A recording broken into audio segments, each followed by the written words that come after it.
Here is a laptop computer from 2010, the MacBook Pro. And here is a laptop computer from 20 years earlier, from 1990. Don't worry, the Mac survived, but unfortunately this old Compaq hasn't been so lucky. The tag on it says laptop computer plus case, $30, later reduced to $10. Modem broken. If that was the only thing wrong with it, I'd be happy. The top of the case has a velcroed pouch with several pouches inside it, the perfect size for holding 3.5-inch floppy disks. Then underneath that there's a larger zippered compartment where we have the power cord, the power supply, and a non-original Gateway 2000 mouse. But that's what I got with the system, so apparently that's what the original owner used with it. On the other side there's another pouch with nothing in it, and opening up this zippered compartment finally reveals the computer itself. Another handwritten note on top of it saying modem is broken. Unfortunately, that's the least of our worries. It's the Compaq LTE 386S/20, and this one was number 1 something. I can't quite tell because they rubbed it off. Believe it or not, this was actually considered to be a notebook computer because it has the same footprint as a letter size 8.5 by 11-inch sheet of paper. Although in terms of thickness, it's more like a phone book or reference book.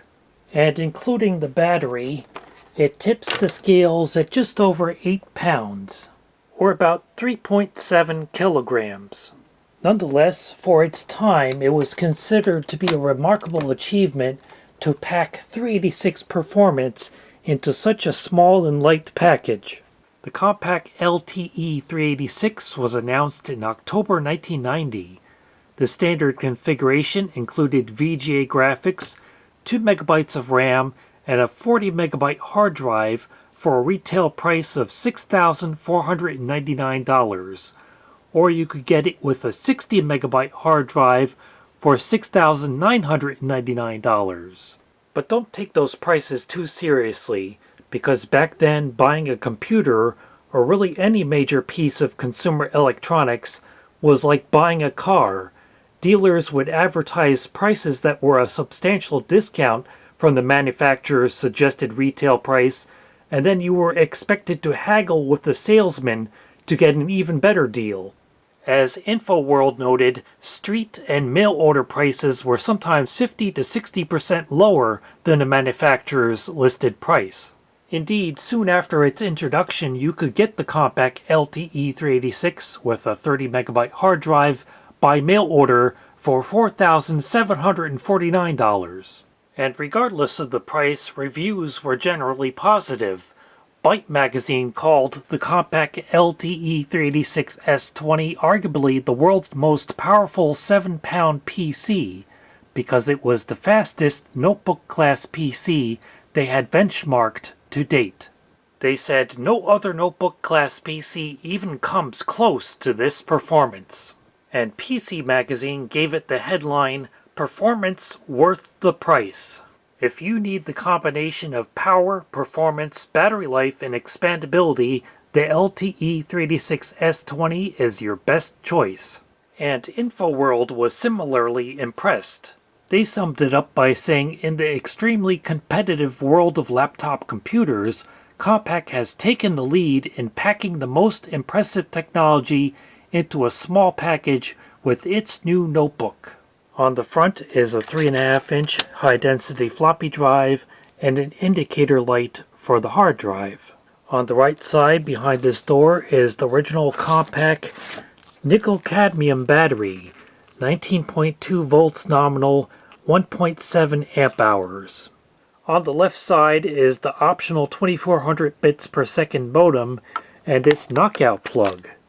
Inside that is an optional proprietary Compaq 1 megabyte memory card. You may think that's a PCMCIA slot because, after all, that's what the MC stands for, memory card. And a PCMCIA card does slide into the slot but it doesn't fit into the connector.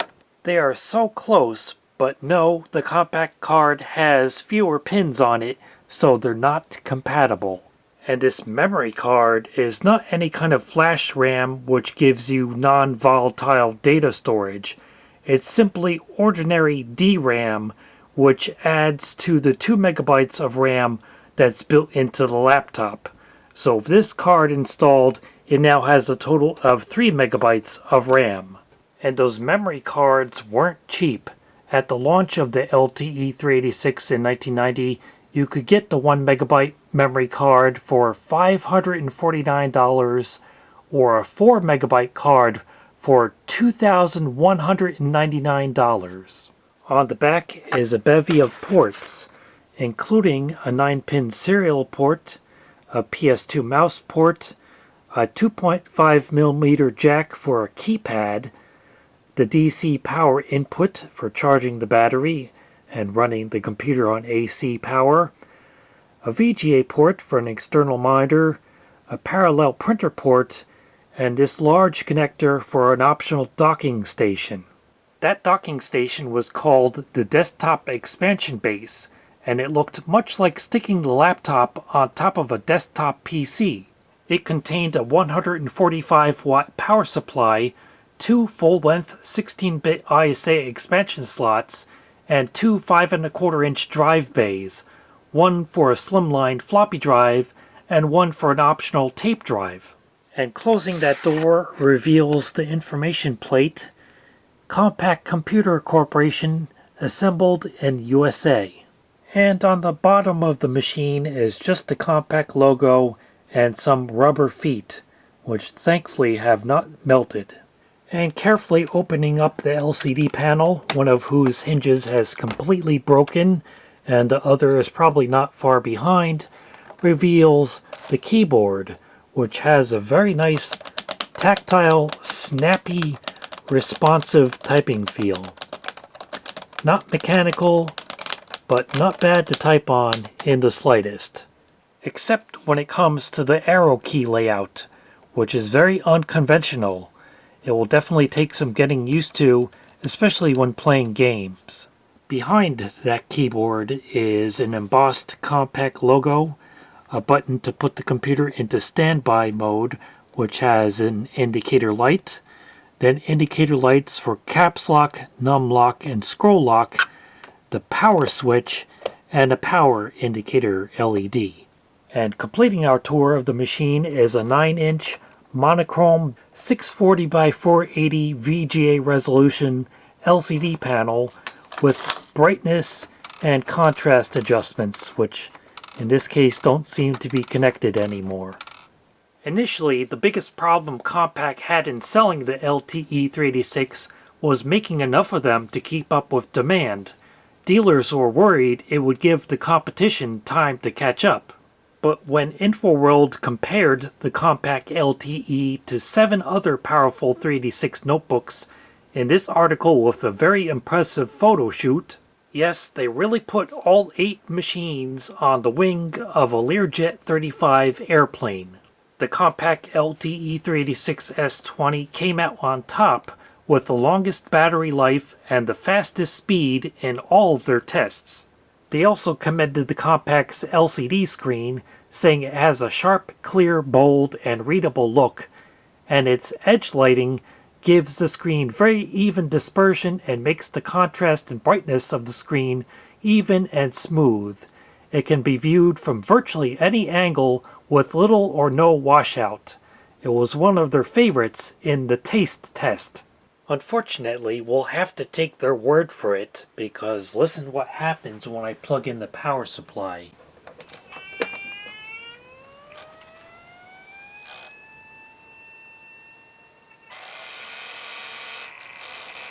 Yeah, those are not the noises this computer is supposed to make. The power supply is working. I've tested it and it's putting out the correct voltage. But the computer isn't doing so well.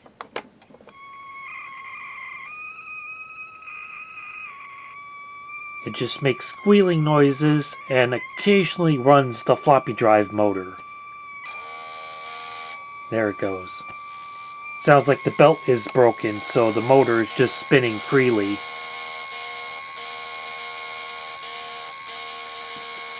Yep. The problem is almost guaranteed to be bad surface mount electrolytic capacitors, which are beyond my level of expertise to fix and may not even be repairable if they've leaked out enough electrolyte to damage the circuitry. But I will at least disassemble it to give you a look at what's inside, and maybe even try to recover data from the hard drive, assuming it's a standard IDE interface.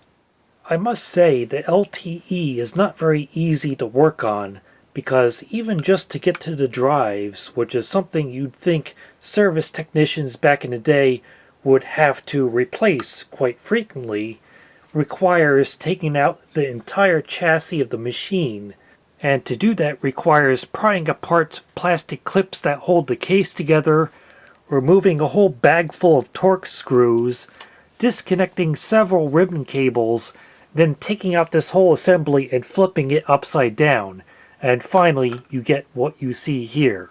The floppy drive was made by Citizen, who also manufactured the LCD used in this machine.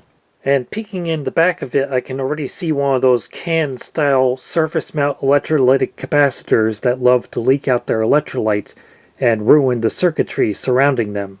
And the hard drive is a Conner CP2061, which is a standard 2.5-inch IDE hard drive, in this case 60 megabytes in capacity. The modem was made by Quay, never heard of them. It also has several of those can-style capacitors, and I think I see some corrosion on the board from where the electrolyte has started to leak out and has damaged the circuit trace.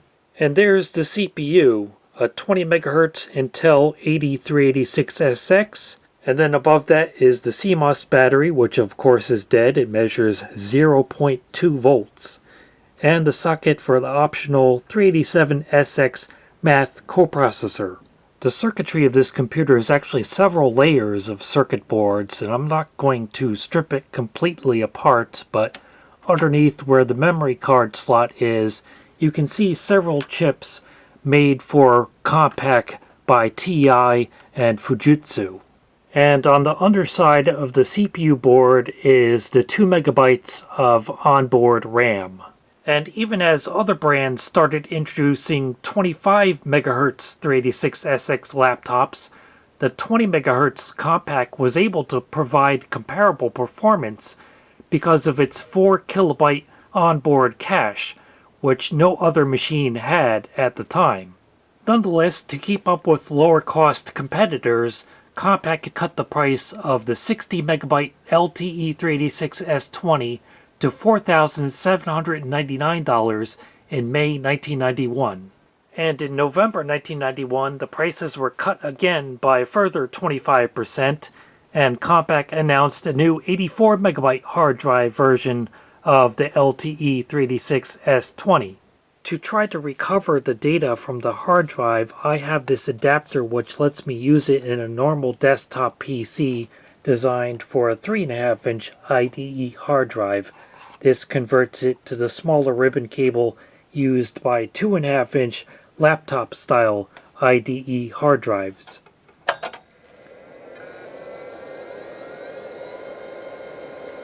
And when I turn it on, you can hear the drive spin up, but then wait a few seconds.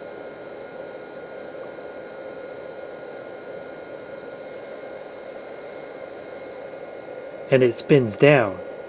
And it keeps cycling. It spins up, it runs for about 20 seconds, and then spins down and repeats. What I think is happening is a common problem with these old Conner laptop hard drives.